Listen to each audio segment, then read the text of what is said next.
자, 오늘 저녁 예배 말씀 사도행전 말씀 20번째 시간입니다. 우리 제목을 함께 선포해 볼까요? 시작. 예수를 그리스도라 전하는 것이 교회의 본질이다. 이 말씀 배경 속에 사내들인 공회에 선 그들이 지금 무엇을 받고 있느냐? 정죄받고 복음을 전하지 마라. 예수의 이름을 당신들의 입에 절대 올리거나 다른 사람에게 예수의 이름 꺼내지도 마라. 그럼 가만 안 두겠다, 죽이겠다는 겁니다. 그들이 사내들인 공회의 재판을 받고 이 풀려나고 다시금 사역위원장으로 복귀하는 장면들을 오늘 본문이 기록하고 있습니다. 우리 지난 주간에 이런 말씀을 나눴어요. 이들이 재판을 받을 때 너네 예수의 이름으로 세상에 나가서 세상 사람들 미혹시키면 가만두지 않겠다, 이렇게 위압을 받았습니다. 압력을 받았고요, 굉장한 심적 부담을 이들이 느꼈을 거예요. 예수의 이름을 복음을 전하면 가만두지 않겠다는데, 예수의 이름을 우리가 너무너무 싫어하는 그 이름, 예수의 이름을 전하면 너네 감옥에 집어넣고 심지어 유배도 보내고 죽일 수도 있다고 협박을 하는데, 이 사람들이 예 알겠습니다, 안 하겠습니다, 그러지 않았습니다. 사도들이 그 사내들인 공회 앞에서 당당하게 다음과 같이 사도들의 변론 4가지를 우리 지난주에 함께 나눴습니다. 첫째, 당신들이 두려운 게 아니라 우리 하나님이 두렵다. 하나님을 경외하며 이 밤을 예배하는 여러분들 축복합니다. 사도들은 이렇게 얘기합니다. 우리는 사람보다 하나님에게 순종하는 것이 옳다고 생각한다. 그러므로 너희들의 비위를 맞출 수가 없다. 우리는 예수 그리스도의 이름 하나님의 영광을 위하여 선포하겠노라. 둘째, 당신들이 얼마나 미련한 짓을 하였는지 아는가? 당신들이 예수를 죽였다. 그러나 그는 우리 조상의 하나님께서 다시 살리셨다. 할렐루야. 그런 예수를 죽인 이스라엘에게도 회개와 제사함의 기회는 여전히 놓여져 있고 열려져 있고, 우리는 이 모든 일의 증인이 될 것이다. 이 시대를 살아가며 이 밤에 예배하는 저와 여러분들이 예수님의 증인이 되시기를 주님의 이름으로 축원합니다. 지난주 말씀 우리 함께 읽어볼까요? 저 말씀을 요약을 했는데 29절부터 함께 한 목소리로 합독해 봅니다. 베드로와 사도들이 대답하여 이르되 사람보다 하나님께 순종하는 것이 마땅하니라. 너희가 나무에 달아 죽인 예수를 우리 조상의 하나님이 살리시고. 31절입니다. 다음 슬라이드. 이스라엘에게 회개함과 죄사함을 주시려고 그를 오른손으로 높이사 임금과 구주로 삼으셨느니라. 우리는 이 일의 증인이요 하나님이 자기에게 순종하는 사람들에게 주신 성령도 그러하니라 하더라. 아멘. 이 엄한 법정에서 정죄받는 그 자리에서 이 사도들이 전혀 기죽지 아니하고 막 복음과 성령으로 무장된 이 사도들이 대제사장 재판관 앞에서 이 4가지를 선언했습니다. 이제 이들이 여전히 재판정 안에 있는데 그 이후로 어떤 사건들이 발생했을까요? 우리가 오늘 33절부터 5장의 마지막 42절까지를 읽었는데, 특별히 33절부터 41절을 통해서 어떤 한 인물이 탁 부상합니다. 유명한 사람입니다. 그 사람의 이름은 율법 선생 랍비 가말리엘이었습니다. 가말리엘도 당연히 사내들인 공의회 회원 중에 한 명이었을 것입니다. 이 사람이 그 사도들이 억압받는 상황 속에서도 절대 예수의 이름을 포기하지 아니하고, 그런데 그 사내들인 공의회의 그 주류 세력들도 절대 이 또 사도들을 그냥 순순히 풀어줄 그런 마음이 전혀 없단 말이에요. 강대강이 대치하고 있습니다. 누가 이길 가능성이 객관적으로 높겠습니까? 사내들인 공의회가 권력을 당시 정치, 종교 권력을 장악하고 있었기 때문에 사도들은 지금 체포된 죄인의 신분으로 그 법정에 선 거 아니겠습니까? 객관적인 전력으로나 여러 가지 상황적으로나 사내들인 공의회의 결정이 이길 가능성이 높지 않겠습니까? 이제 이 사람이 이 사도들을 돕기 위해서 어떤 활약들을 하는지 함께 말씀을 나누어 보기를 원합니다. 먼저 33절 시작. 그들이 듣고 크게 노하여 사도들을 없이 하고자 할때. 그러니까 조금 전에 사도들의 변론 4가지, 너네 절대 예수 전하지 마, 그러니까 싫다, 우리는 예수를 전할 거다, 우리는 너희들이 두려운 게 아니라 하나님이 두렵다, 우리는 이 일에 다시 살아나신 예수의 증인이다. 여러분, 이것을 선포하니까 사내들인 공회가 딱 앉아가지고 그 100여 명 되는 사내들인 공회가 맞습니다, 많이 나가서 전하세요, 이러지 아니었습니다. 33절을 보시면 그들이 그 사도들의 자기 변론 4가지를 얘기를 듣고 크게 분노했습니다. 막 화가 그냥 머리끝까지 치밀어 올랐다는 얘기죠. 그리고 저놈들 저거 가만 놔두면 안 되겠네, 죽이자. 감옥에 집어넣어서 해결될 문제가 아니야.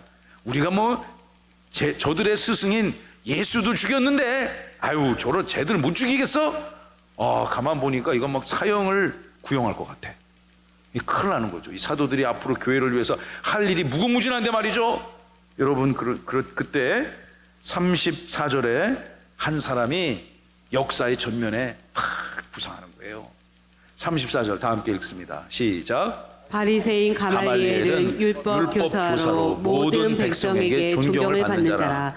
공회 중에 일어나 명하여 사도들을 잠깐 밖에 나가게 하고. 이 사람이 딱 보니까 이 사람의 이름 뭐예요? 가말리엘. 다 함께 가말리엘. 가말리엘. 이 사람 누구지? 당시 유명한 사람이었습니다. 그 사람의 그 사람을 굳이 이렇게 분류를 하자면 그 사람의 종교적 성향으로 따졌을 때 그 사람 바리새인이었어요. 바리새인 중에 바리새인, 사도 바울의 직계 스승이었습니다. 여러분, 이 사람은 어떤 사람이었느냐? 34절에 이 사람을 소개하기를 이 사람은 율법 교사였다. 랍비였고요. 그리고 모든 백성들에게 정치적 계파, 종교적 사상을 물어나고 많은 사람들 앞에 존경을 받는 사람. 여러분, 이렇게 다양한 모든 백성들에게 존경을 받기가 참 쉽지가 않습니다. 특히 우리나라 같은 경우 굉장히 이게 어렵죠. 어떤 사안이 생길 때마다 그 국민들의 마음이 막 2패, 3패로 쫙 갈리지 않습니까? 그러니까 그 모든 그 갈라짐의 속에서도 공히 존경받는 그런 지도자들이 많이 나와야 되겠죠. 우리나라 역사로 따지면 이순신 장군이나 세종대왕이나 이런 분들은 어디에서 어느 시대에 어떤 환경에 있든지 다 존경을 받는 분들 아니에요? 그렇죠? 여러분 동의하십니까? 그러니까 그분들 어디 계셔 지금? 광화문에 계시잖아요. 광화문에 한 분은 앉아있고 서 계시고, 나 다리 아프다고 누워있겠다고 그렇게 얘기한들 누가 시비 걸 사람이 없단 말이에요. 근데 그런 인물을 빼놓고는 다 이렇게 아주 논쟁이 많죠. 여러분, 그런데 이 가말리엘은요, 온 유대 사회에 있어서 폭넓게 두루 존경을 받는 분이에요. 그러니까 이분은 하면서 그냥 헛기침 한 번 하면서 말 한마디 탁 하면 이게 먹힌다 안 먹힌다? 먹히는 분이에요.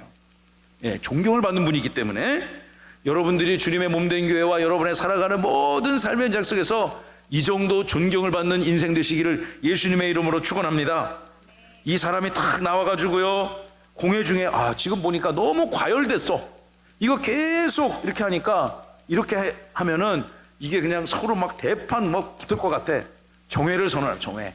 잠깐 당신들 좀 나가서 좀 커피 한 잔 잡숫고 와. 그냥 하나님 앞에 기도 좀 하고 오시고. 여러분, 그들을 좌우로 그 사람들을 물렸다는 얘기죠. 이 사람이 어떤 사람이냐? 사도행전 22장 3절에 보시면 사도 바울이 자기의 배경을 설명할 때 사도행전 22장 3절에 나는 유대인이고 길리기아 다소 출신입니다. 나는 이 성에서 자라났고 가말리아의 문화에서 아주 엄격한 율법 교육을 받은 사람입니다. 자기 학력 커리어를 얘기하는 거예요. 지금 꼭 맞는 건 아니지만 우리 시대로 따지면 서울법대 나왔다, 그냥 이 정도로 얘기하면 조금 비슷하게 맞을까요? 그러니까 정말 그가 사도 바울이 엄청난 사람이었습니다. 그 엄청난 사람을 더 위대하게, 세상을 위해서 엄청난 인물이 아니라 하나님의 나라 교회를 위해서 엄청난 일을, 그의 인생을 완전히 바꿔버리지 않습니까? 하나님이 하신 일인 줄로 저는 믿습니다. 근데 그 바울이 자기의 이력을 누군가에 소개할 때 내 선생님이 가말리엘입니다. 그럼 다 그냥 먹고 들어가는 거야. 그냥 이견이 없어. 그냥 아이고 그러시냐고. 자기 스스로의 이력을 설명할 때 내 선생님이 가말리엘입니다. 나는 그분으로부터 아주 혹독한 율법 교육을 받은 사람입니다. 여러분, 그리고 그 율법을 지키기 위해서 율법의 전사로서 그는 그때 당시 예수님을 이단이라고 생각했던 사람이란 말입니다. 그러니 반율법적 사상을 퍼뜨린다고 생각했던 이 예수님을 모질게 핍박했던 아주 나쁜 사람입니다. 이렇게 사도행전 22장 3절에 보면 자기의 과거 이력을 솔직하게 증언하고 있지 않습니까? 그때 등장하는 자기 선생님이 바로 이 사람입니다. 사도행전 5장에 사도들이 정말 죽음의 위기에 몰렸을 때 갑자기 잠깐 의장 잠깐 조용히 합시다 라고 등장하는 이 사람. 이 사람이 여러분 어떻게 역할을 감당할까요? 흥분한 공의회 회원들을 잠깐 캄다운 시키고 바깥으로 좀 나가서 머리 좀 식히고 오라고 한 것 같아요. 35절입니다. 말하되 이스라엘 사람들아 너희가 이 사람들에게 대하여 어떻게 하려는지 조심하라. 내보내면서 잠깐 정회를 선언하면서 함부로 저 예수님의 제자들을 당신들이 처분하면 안 된다. 함부로 재판하면 안 된다. 함부로 치리하면 안 된다. 얘기하고 있는 거죠. 성급하게, 그러니까 이 사람은 급진 과격파는 아니었던 것 같아요. 온건파였던 것 같아요. 그래서 이 사람은 가말리엘은 예수를 믿었다는 흔적은 성경에 없지만 그래도 마음이 굉장히 열려있는 그런 존경받는 지도자였던 것 같습니다. 이 사람이 이 상황에 개입하지 않았다면 산헤드린 공의회가 100여 명이 넘는 공의회 회원들이 아무도 나서지 않고 입국 다물고 있는데 이 사람이 입국 다물고 그냥 거수격하라면 어떻게 되겠어요? 지금 그 사도들은 죽음의 위기에 처할 수 있는 것입니다. 그런데 이 사람이 갑자기 등장해서 이 뜨거운 과열된 재판정을 쫙 지금 진정시키고 시키고 있는 거죠. 36절입니다. 이전에 드다라는 사람이 일어나지 않았느냐? 드다는 사람 이름입니다.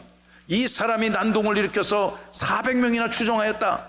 그리고 수많은 사람들이 그를 따랐고 죽음을 당했고 그 400명의 추정세력들이 다 뿔뿔이 흩어지지 않았느냐? 37절입니다. 그 후 호적할 때에 갈릴리의 유다가 일어나 백성을 깨워 따르게 하다가 그도 망한즉 따르던 모든 사람들이 다 뿔뿔이 흩어졌더라. 그러니까 무슨 얘기입니까? 드다나 유다나 이 성경에 등장하는 이 사람들은 로마 제국에 저항하는 유대 민족주의 운동 지도자들이었다고 유대 역사가 기록하고 있습니다. 뭐 이렇게 무슨 드다의 난, 유다의 난 이런 정도로 설명할 수 있겠죠. 그런데 그 따르던 사람들이 다 뿔뿔이 흩어지고 죽고 헤어지지 않았는가? 38절입니다. 이제 내가 너에게 말하노니 이 사람들을 상관하지 말고 그냥 내버려 둬라. 비틀스가 옛날에 유명한 노래 불렀잖아요. Let it be, let it be. 내버려 둬라 그런 얘기입니다.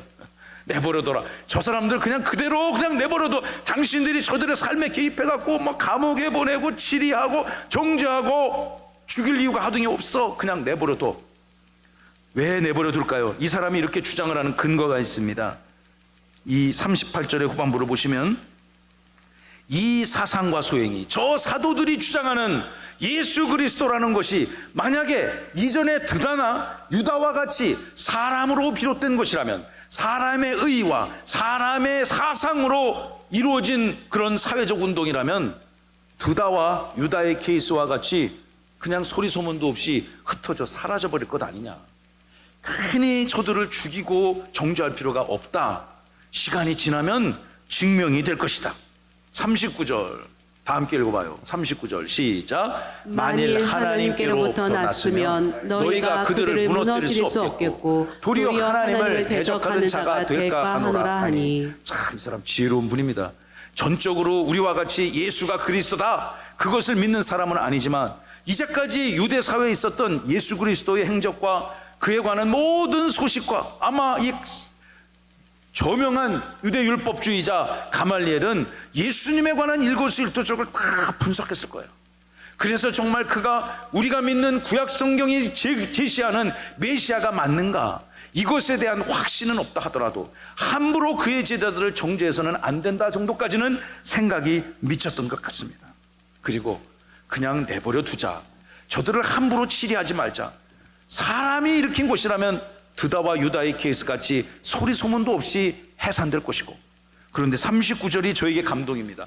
만일 저들이 진짜 하나님으로부터 비롯된 것이라면 우리가 감히 하나님을 대적하는 미련한 짓을 하는 거 아니냐? 그렇다면 하나님이 우리를 향해서 치리하실 터인데 그것을 당신들이 어떻게 감당하려고 하느냐? 만일 저들이 정말 우리가 믿는 하나님이 세운 자들이라면 우리가 아무리 저들을 죽인다 하더라도 죽일 수 없을 것이며, 하나님의 진노를 사서 우리가 하나님의 대적자가 되었다면 누가 남아날 수가 있겠는가? 여러분, 우리는 하나님과 언제나 로마서 5장 1절 2절의 말씀처럼 하나님과 주 예수 그리스도의 의로 말미암아 화평하시는 주의 백성 되시기를 예수님의 이름으로 축복합니다. 제일로 미련하고 바보 같은 인생이 하나님과 싸우겠다고 나서는 인생들 아니겠습니까?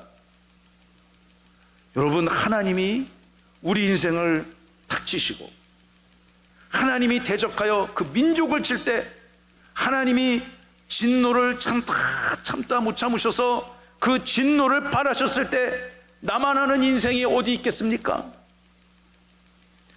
코로나 걸려보셨죠? 지금도 코로나 걸리는 분이 있으니까 여러분 항상 조심하시기 바랍니다.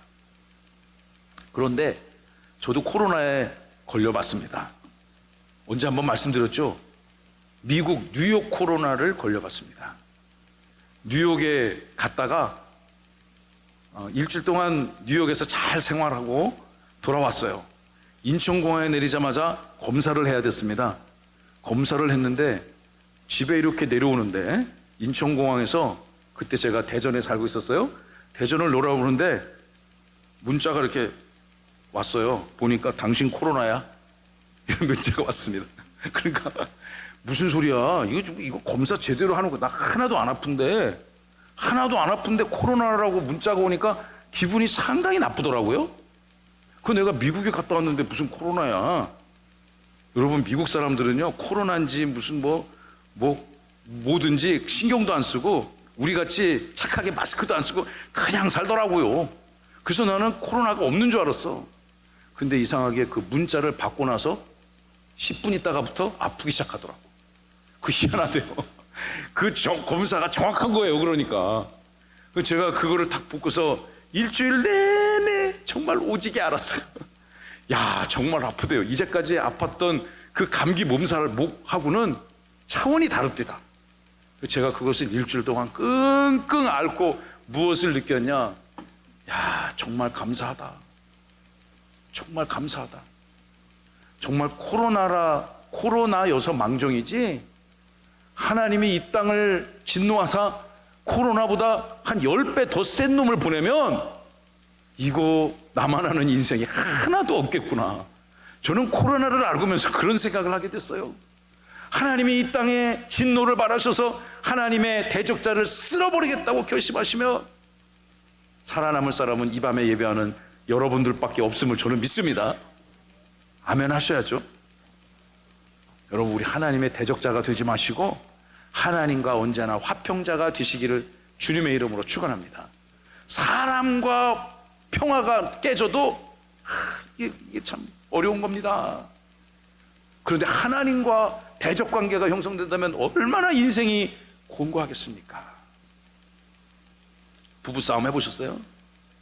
특정 집안을 염두에 두고 한 얘기는 아니니까 상상하지 마시고요.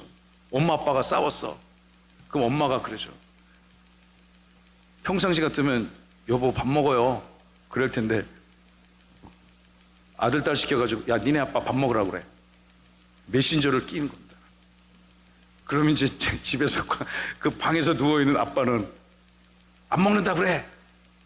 직접 전하면 되는데, 그럼 중간에 끈 애는 무슨 죄요? 그저 중간에 왔다 갔다 하면서. 우리 집이 그랬다는 게 아니니까 여러분 오해하지 마세요. 일반적으로 그럴 가능성이 있잖아요. 그런데 우리가 하나님과 화평하다면 언제든지 하나님과 우리가 직접 하나님의 은혜와 또 화평을 누릴 수 있는 것 아니겠습니까? 사랑하는 주님의 백성들이여, 하나님과 이번 주간 풍성히 충만히 대적하지 마시고 화평하시기를 예수님의 이름으로 축원합니다. 여러분, 계속해서 말씀을 볼까요? 이 사람이 하는 얘기가 무엇입니까? 저들이 진짜 하나님이 함께 하시는 사람이라면 우리가 함부로 저들을 다뤄서는 안 되는 것 아니냐. 굉장히 이성적이고 논리적이고 합리적이며 영적인 사람입니다. 그러니까 이 상황에서 이런 의견을, 소수 의견이지만 다수 의견은 뭡니까? 저자들 당장 그냥 처단하자, 이게 다수 의견입니다. 그런데 소수 의견이 사람이 의견을 탁 제시하면서 잠깐 우리 정회를 하고 함부로 저 사람 처분하지 맙시다, 치리하지 맙시다, 이렇게 얘기하니까 존경받는 거죠. 자, 이 재판의 결론입니다. 40절 41절 다 함께 읽어봅니다. 시작. 그들이 옳게 여겨 사도들을 불러들여 채찍질하며 예수의 이름으로 말하는 것을 금하고 놓으니 사도들은 그 이름을 위하여 능욕받는 일에 합당한 자로 여기심을 기뻐하면서 공회 앞을 떠나니라. 여러분 40절 한번 보세요. 그 얘기를 다 들으니까 그래, 역시 가말리엘 선생님 그렇게 하시죠. 그런데 그냥은 석방시켜주긴 그러니 그래도 우리도 뭐 명분이 있어야 되니까 잘못했다는 그 흔적을 남겨야 되니까 회의록을 또 써야 되지 않겠습니까? 채찍질을 하고 다시는 예수님의 이름으로 함부로 얘기하지 마, 그렇게 우리가 얘기했다고 기록을 남기고 풀어줍시다. 드디어 사도들이 석방됐습니다. 석방됐을 때 41절 보십시오. 이 사도들이요 예수의 이름을 위하여 능욕받는 일에 합당한 것을 기쁨으로 생각하고 휘파람을 부르며 찬송하며 그 공회 앞을 떠났다는 것입니다. 너무 위대한 사도들입니다. 그들에게 이러한 믿음과 성령께서 함께 믿음을 주시고 성령께서 함께 하셨다고 저는 믿어 의심치 않습니다. 이들이요, 그래, 우리가 비록 예수의 이름을 저들은 싫어하지만 살아 역사하시고 하나님이신 그 예수님의 이름을 온 땅에 증거하며 비록 사람들 앞에 손가락질 받고 채찍질 받고 능력을 받는 곳이 세상의 대접이라도 우리는 그 일로 인하여 합당한 자로 부르심을 받았다 기뻐하며 찬양하며 공회 앞을 떠났다는 얘기입니다. 공회 앞을 떠나서 이들이 어디로 갔을까요? 초대교회 공동체로 돌아갔을 것입니다. 42절의 말씀을 통해서 우리는 이 시대나 그 시대나 변함없이 강력한 초대교회 공동체의 본질적 사명을 사랑하는 성도 여러분 5장 42절의 말씀을 통해서 여러분의 말씀으로 삼으시기 바랍니다. 초대교회의 가장 본질적 사명이 무엇이 있을까요? 5장 42절 다 함께 우리 큰 목소리로 또박또박 말씀을 읽어봅시다. 시작. 그들이 날마다 성전에 있든지 집에 있든지 예수는 그리스도라고 가르치기와 전도하기를 그치지 아니하니라. 아멘. 이 말씀이 얼마나 제게 은혜가 되는지요. 그 세상 앞에 능력받고 예수의 이름을 절대로 전하지 말라고 모진 수모와 감옥에도 가고 매도 맞았던 그 사도들이 교회 공동체로 돌아와서 무엇을 했습니까? 언제? 날마다 다 함께 날마다 어제 했으니까 오늘 건너뛰고 오늘 했으니까 한 이틀 쉬고 한 모레부터 할까? 노웨이 아닙니다. 날마다 에브리데이 날마다 다 함께 날마다. 그렇게 그냥 이 성경 한 표현 한 단위 어휘 하나하나가 허투루 쓰여진 것이 없습니다. 날마다 그들이 어디에 있어요? 성전에 있습니다. 성전에 있든지 또 가정 공동체에 있든지 집에 있든지 계속 띄워주세요. 성전에 있든지 집에 있든지 다 함께 시작. 성전에 있든지 집에 있든지. 요즘 말로 하면 교회에 있든지 여러분 집에 있든지 직장에 있든지 사업장에 있든지 우리 자녀들은 학교에 있든지 어디든지 그곳이 어디든지 everywhere 어디든지 물어나고 그들의 일성이 예수는 그리스도다. 할렐루야. 다 함께 예수는 그리스도다. 예수는 그리스도다. 여러분 이것이 교회의 본질이고 복음의 본질 아닙니까? 예수가 그리스도라는 것을 끊임없이 가르치고 전하고 기도하고 선포하기를 그치지 아니하였다고 성경이 증언하고 있습니다. 이것이 교회의 사명입니다. 교회가 여러분 어떻게 생겨진 것입니까? 지금 우리는 사도행전을 1장부터 5장까지 쭉 읽어오면 20번의 시간 동안 예루살렘의 성령을 받은 사도들에 의해서 물리적 교회가, 피지컬 처치가, 로컬 처치가 세워져 가는 과정들을 우리는 지금 살펴보고 있는 것입니다. 지금은 예루살렘에 한정된 교회입니다. 그러나 이제 예루살렘 교회가 이방 지역으로 안디옥의 교회가 세워지고요, 페니키아의 교회가 세워지고 사도 바울이라는 위대한 이방 세계를 향한 사도들을 하나님이 세우셔서 소아시아로 유럽으로 하나님의 교회가 전파되어지고 세워져가는 그런 위대한 하나님의 나라 역사가 사도행전의 기록 아닙니까? 여러분, 그런데 사실 이 교회에 대해서 가장 먼저 말씀하신 분은 다름 아닌 예수님이셨습니다. 마태복음 16장에 예수님이 나의 교회를 세우겠노라 선언하지 않습니까? 마태복음 16장입니다. 여러분 말씀을 읽어봅시다. 시작. 시몬 베드로가 대답하여 이르되 주는 그리스도시요 살아계신 하나님의 아들이시니다. 할렐루야. 아멘. 여러분 이 고백을 베드로가 했어요. 예수님이 물어보잖아요. 너희들은 나를 누구라 하느냐? 너는 나를 누구라 하느냐? 베드로가 살아계신 예수님 앞에서 이런 고백을 하는 것입니다. 주는 그리스도시고 살아계신 하나님의 아들이십니다. 분명히 베드로 앞에 눈에 보이는 것은 육신으로 오시는 예수님일 텐데 그 육신의 예수님을 향해서 당신은 하나님이십니다. 이 고백을 하는 것입니다. 이 고백을 하니까 예수님이 기분이 좋았을까요? 나빴을까요? 엄청나게 행복하셨을 것 같아요. 그리고 18절에 그를 이렇게 축복하지 않습니까? 또 내가 너에게 이르노니 너는 앞으로 베드로, 페트로스, 페트라, 반석이라고 이름을 바꿔라. 자, 우리 두 번째 읽어봅니다. 시작. 내가 이 반석 위에 내 교회를 세우리니 음부의 권세가 이기지 못하리라. 이 위대한 반석, 여기서 말하는 반석은 무엇입니까? 조금 전에 읽었던 16절의 말씀, 주는 그리스도시고 살아계신 하나님입니다. 할렐루야. 이 위대한 신앙 고백의 반석 위에 18절 내가 나의 교회를 세울 것이다.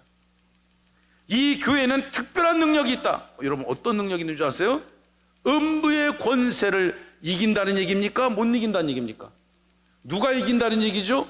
음부의 권세가 이긴다는 얘기입니까? 반석 위에 세워진 주님의 교회가 이긴다는 얘기입니까? 교회가 이긴다는 거죠. 교회가 물론 부족합니다. 연약합니다. 그러나 이 교회는요 하나님의 특별한 권세와 능력과 위엄과 주권이 있는 것입니다. 어떤 권세가 있느냐? 음부의 권세를 이기는 권세가 있는 것입니다.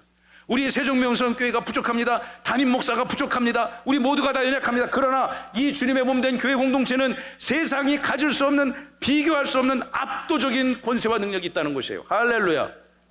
그 권세가 뭐냐? 음부의 권세를 이기는 능력입니다. 음부의 권세가 좀 어려운 한자말인데요, NIV 영어 성경을 찾아보면 너무너무 쉽게 이해할 수 있습니다. The gate of hell. 게이트, 문. 무슨 문? 지옥문. 여러분 인생이 예수 안 믿고 지옥문 앞에 심판을 딱 기다렸을 때 그 인생이 얼마나 두렵고 공포스럽겠습니까?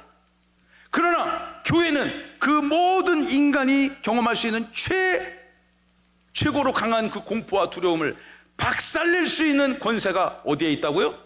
교회에 있단 말이에요. 주님의 몸된 교회가 존귀함을 받아야 되고 영광을 받아야 되고 주님의 수많은 백성들이 이전에 찾아와서 하나님을 만날 수 있는 능력이 바로 여기에 있는 것입니다. 여러분 초대교회에만 이 능력이 있어야 되겠습니까? 사도행전 5장 그 상황 속에서만 이 사도들이 날마다 성전에 있든지 집에 있든지 예수를 그리스도라 말하는 것을 가르치고 전도하는 것을 중단하지 않았다는 이 고백이, 이 하나님의 말씀이 여러분 사도 베드로, 야고보, 요한, 바울과 같은 이들에게만 적용되는 것이어야 되겠습니까? 아닙니다. 이 밤에 하나님을 예배하는 저와 여러분들이 이번 한 주 동안 열심으로 주님의 말씀 붙들고 기도하며 나아갈 때 이 말씀의 능력, 주님이 주신 이 교회의 능력, 예수를 그리스도라 선포하는 자가 누릴 수 있는 강력한 힘과 권세와 능력을 사랑하는 모든 저녁 예배자들, 우리 주의 백성들이 누리시고 소유하시는 은혜가 있기를 주님의 이름으로 축원하고 축복합니다. 뭐 나한테 뭐 이런 게 있겠어? 그렇지 않습니다. 주님의 몸된 교회는 반드시 이런 능력이 있습니다. 제가 오늘 성장위원장님들하고 전체 회의를 하면서 이 말씀을 함께 잠시 나누며 거기서는 제가 설교를 1분 정도밖에 안 했습니다. 여러분 우리 성장위원장님들이 이 말씀 붙잡읍시다. 이렇게 권면했습니다. 이 밤을 예배하는 주님의 백성들이 우리 이렇게 이 땅을 살아가시면 어떻겠습니까? 그들이 날마다 성전에 있든지 집에 있든지 우리 42절 본문을 다 함께 암송하고 오늘 설교를 마치도록 하겠습니다. 시작. 그들이 날마다 성전에 있든지 집에 있든지 예수는 그리스도라고 가르치기와 전도하기를 그치지 아니하니라. 이번 한 주간 저도 이 말씀을 붙들고 사역을 감당할 것을 약속합니다. 여러분도 여러분의 각자의 살아가는 삶의 현장에서 예수님을 그리스도라 증거하고 고백하며 이 땅에 하나님의 나라를 만드시고 하나님이 주시는 세상이 비교할 수 없는 압도적인 은혜를 풍성히 누리시는 주님의 백성 되시기를 예수님의 이름으로 축원하고 축복합니다.